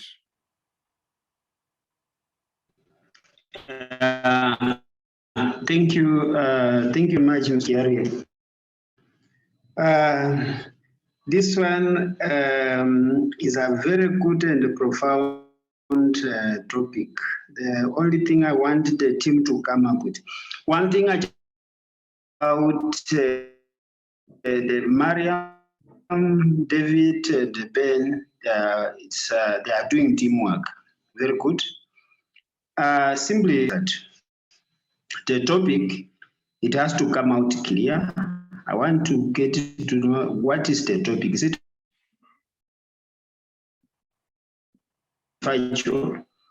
And then they have stated their problem statement very well.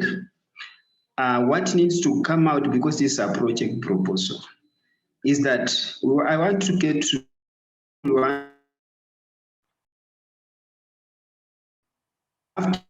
the general objective. That one they have to bear in mind. They must come up with a general objective. And out of that general objective, they have to come out, because those are the specific objectives. As they work along, they will be trying to whatever the specific objectives. And because the way it is, the topic or what they are trying to discuss here or to explain is that this thing is too big. So they will have to make sure, Mariam, David, and Ben try to make sure that the specific objective should be 1, 2, or 3. As you get along, you will have to come up with methodologies. We want to embrace this, want to know cost. As you have said clearly, David, working on finances, this is what we wanted to know. How much it costs and what is required. That is very much important in the proposal. And then also, don't forget for it to be done, for it to Robert, you're breaking. That is very much important. If you do that, I think all will be well and you will be home and dry. I think we are. Thank you very much. For now, I have not. I don't have much. I think in the session should be there. Get to know what's going. Then they continue on what we have. Come on. Thank you very much and God. Robert, we struggled a little bit to get your comments. I hope if David and Mariam and Ben will combine the effort, you can filter through what Robert has mentioned. But if you can make some comment also on the chat, Mr. Robert, on the same, it will help us just in case we missed out on something. Otherwise, thank you so much for the input. I just want to mention briefly that one, in line with what Robert has said, we need to clarify the topic clearly. And I think we need also to narrow down. If we can look at the emerging, I know there's a lot of write-ups on the physical, so we are moving more on the emerging technologies and emerging systems, which is now focusing on online learning. And from your discussion, I could see more of a more inclined discussion on the effects or the impact of online learning or virtual learning. So I'm thinking you may need to make a choice so that you get, because when it comes to issues of research, the narrower you get, the better, because you'll be able to really get in-depth studies on a very narrow area. And you also be able to get to unpack more from that particular area. So you need to narrow down. You can make a choice, probably just focus on the on where we are going. We are in the online platforms. So probably what are the effects? And from the effects, you can look at the opportunities as well as the challenges that are emerging from the adoption of the online learning. What you have mentioned, Mr. David, those are the results we want to see at the end of the research, but again, they are informed by some facts. They're informed by, maybe if you purpose to undertake a survey, they're informed by the survey, that from the survey, this is what came out. The issues of resources, the issues of some of the limitation you talked about. So we'll need to see that at the end, but being informed by the methodology. Did we undertake a survey? Did we undertake literature review? And were these things, were these assumptions, because now the assumptions confirmed in the process. So just to summarize, let the topic come out clear. 2, make a choice either to focus on the virtual online learning and look at the opportunities and the challenges, or basically the impact or the effects. 3, let the problem statement come out clear. What problem are we having? And that problem statement will inform even the scope, because we may not really address too much, but we can pick a particular problem and propose a solution for that particular problem. So clarify the problem statement, and then now that will inform our objectives. Objectives will come out so well as we clarify those other areas. I don't know if that has come out well, Mariam and David. Sure, it has. Thank you from my side. It has. Okay. That's well received. It's well received. Okay, thank you, David and Mariam. Otherwise, as you share more on your work, we'll continue to give you more input. We just want to jumpstart the discussion so that we can now move on from this point onward. Now, cohort. Just check on cohort 3. I think the rest of the team are not present. So Nolan is not present, and Macau, as well as Wibagiza. So I'll get in touch with them. Let me move on to cohort 12. Cohort 12, we just have 2 teams. So it will be very brief. We have Edwin, we have Mary Joanne, and we have Richard. Mary Joanne, I know you have shared something, but if you can just highlight what we have discussed, so that even the team can give their input. Please, you can do that.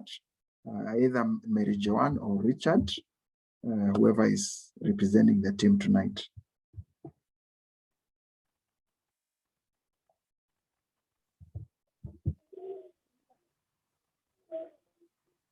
Hello. How are you, Mary? I'm fine, thank you. Karibu sana. So from the conversation, asante.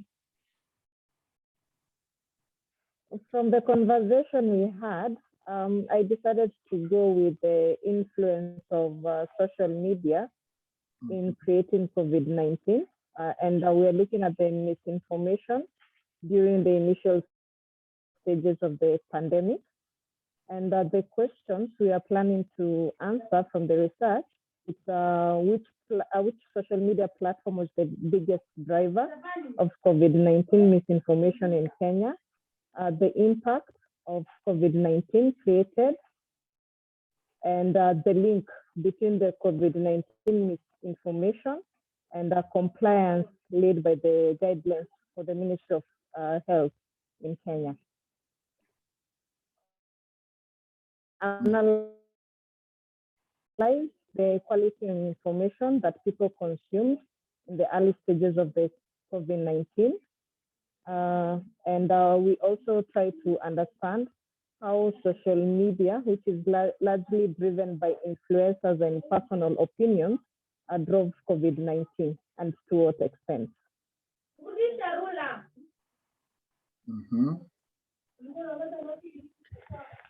Yeah, so Mary, I think I've received your text also. So I think these are discussions that we may want to take it higher. From the feedback the other teams also. Let's have the end in mind, even as we engage on this discussion. What do we want to end? What is the end product? Is it something that maybe we can implement, or is it a research that we can just maybe publish, or something that can inform policy? So we want to think about the end product. So what is the end product in a nutshell as we undertake this project? And also the impact. What will be the impact of this project that we are undertaking? So if I can read your topic, the influence of social media in creating COVID-19 misinformation during the initial stages of the pandemic in Kenya. And I think also the other issue that we need to think about is the sources of information. In case we want to do some literature review, can we easily be able to get the content online, or maybe even if you decide to do a survey, are we able to get this information that will validate our assumptions? So that's the kind of thinking that we want to engage in. But otherwise, allow me just to continue engaging with you as a team on this until we are able to refine it clearer, make it more clear, and also narrow down. The issue again is narrowing down. Something that we can just give a story briefly, and everybody seems to understand maybe what the challenge we are addressing and the scope of the work. So Mary Joanne, Richard, and the other team member is and the other team member. I've closed my page. Let's engage on this. Maybe if you have a chat group, you can also let me know. Once in a while, I can pop in and just be able to give you some more input on this. Is that okay, Mary? Yes, that's okay. Okay, thank you so much. So let's conclude by listening into the second team. The second team, that is Franco, Sammy, and Fred.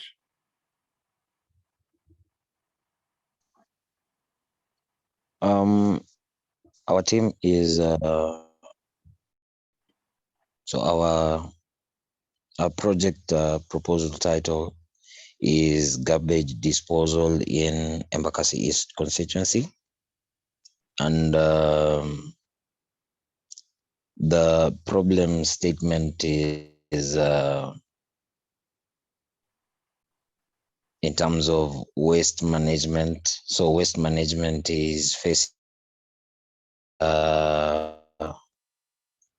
these challenges are in terms of a growing population and economy, which means increased volumes of waste generated, which also puts pressure on waste management facilities, which are already in short supply. That is in Kenya as a whole, Nairobi as a whole, but now according to on Embakasi East. We are also looking at increased complexity of the waste stream because of urbanization and industrialization, and because of also limited understanding of waste flows and waste balance. We are also looking at the problem of lack of knowledge on how to manage our wastes. When it comes to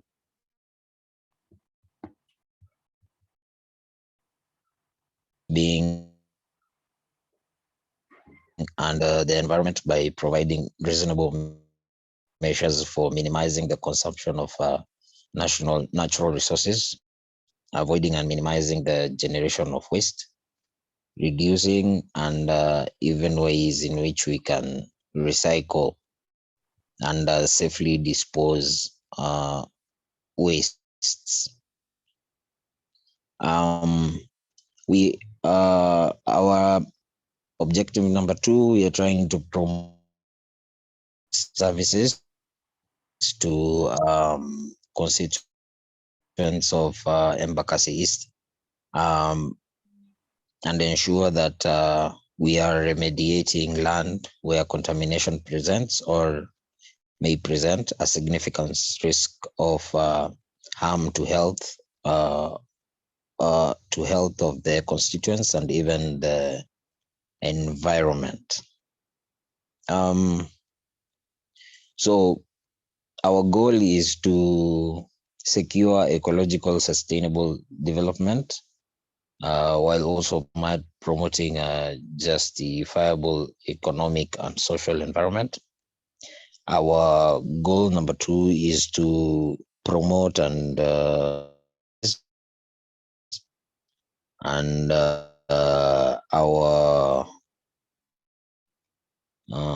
goal number 3 is to remediate land where contamination has presented us to health and environment. Thank you. Okay, thank you, Sami. If I can just clarify, what is your topic? My topic. How have you refreshed the topic? It is waste disposal in Embakasi East constituency. Garbage disposal in Embakasi East constituency. Okay.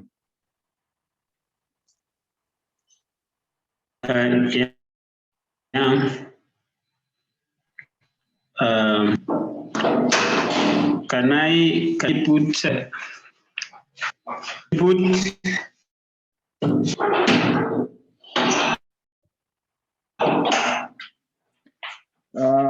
Robert, we can't get you clear. Yes, I've done my comments on the chat. Okay. So just look at the chat. We have some comments from Robert. But I wish to, as we look at garbage disposal, it's good, problem statement, and then objective. What is the general objective? And make the goal just to be one. So please take note of what Robert has shared on the chat. And in addition to that, I think you need to bring out the topic more clearer. Garbage disposal in Embakasi East, we need to refresh it, or we need to add something on that topic. Are we talking about the impact? Are we talking about what challenge are we talking about? Are we talking about? So I wanted to look for the right word so that it doesn't just look like a flat sentence, but it's a sentence that is more of it's focusing us towards a particular action. Yeah, it's focusing us to a particular action. So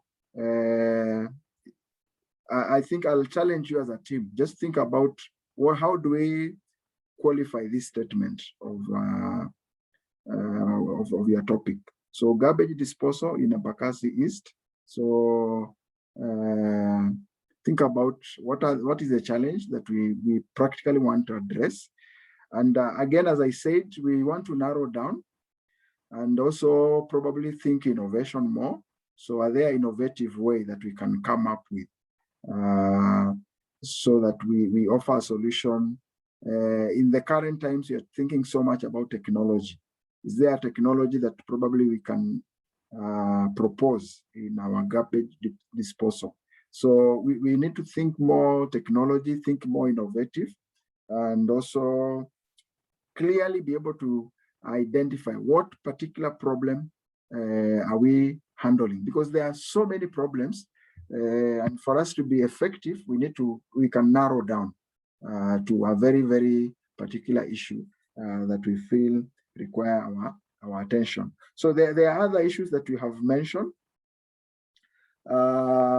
And I like the focus. We are talking about Embakasi East. So it's a bit focused in terms of the geographical coverage.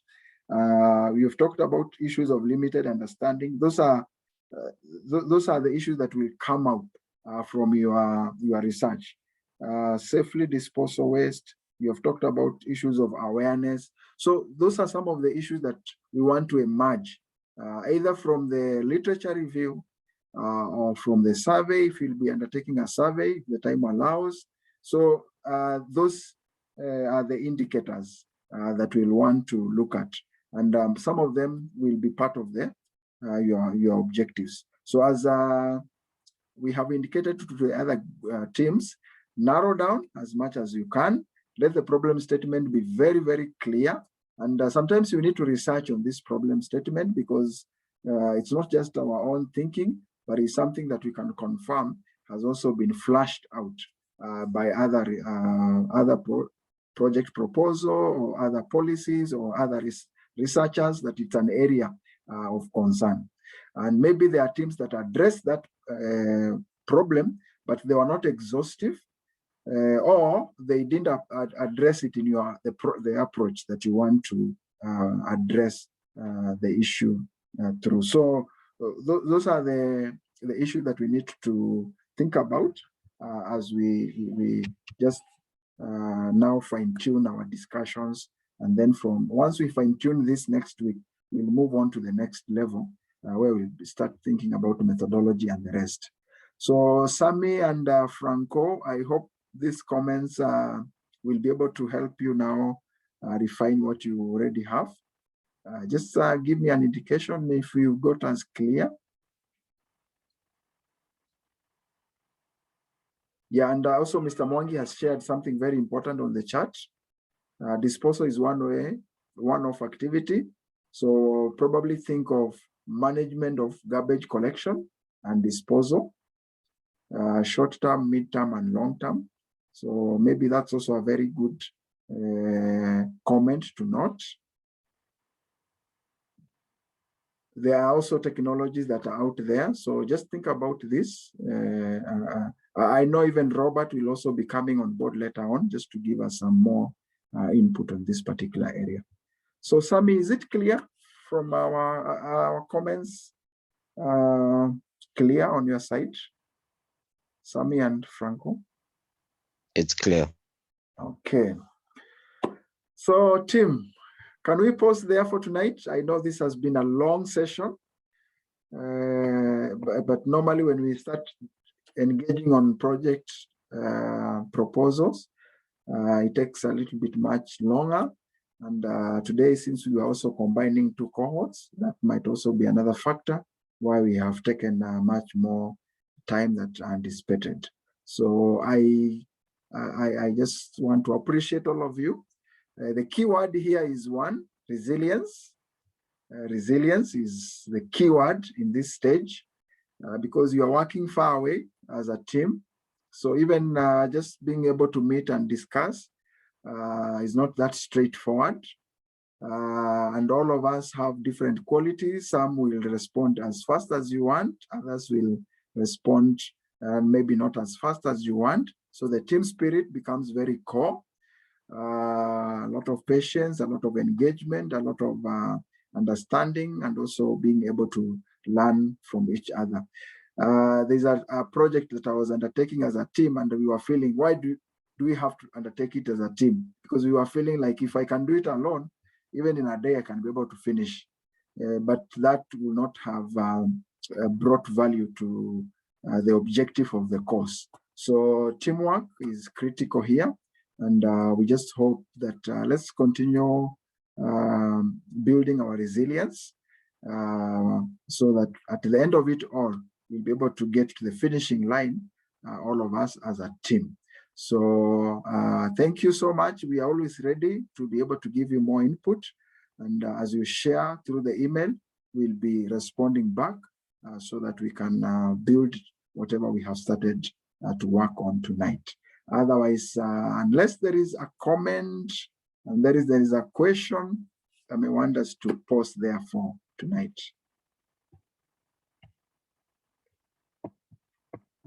Yeah, so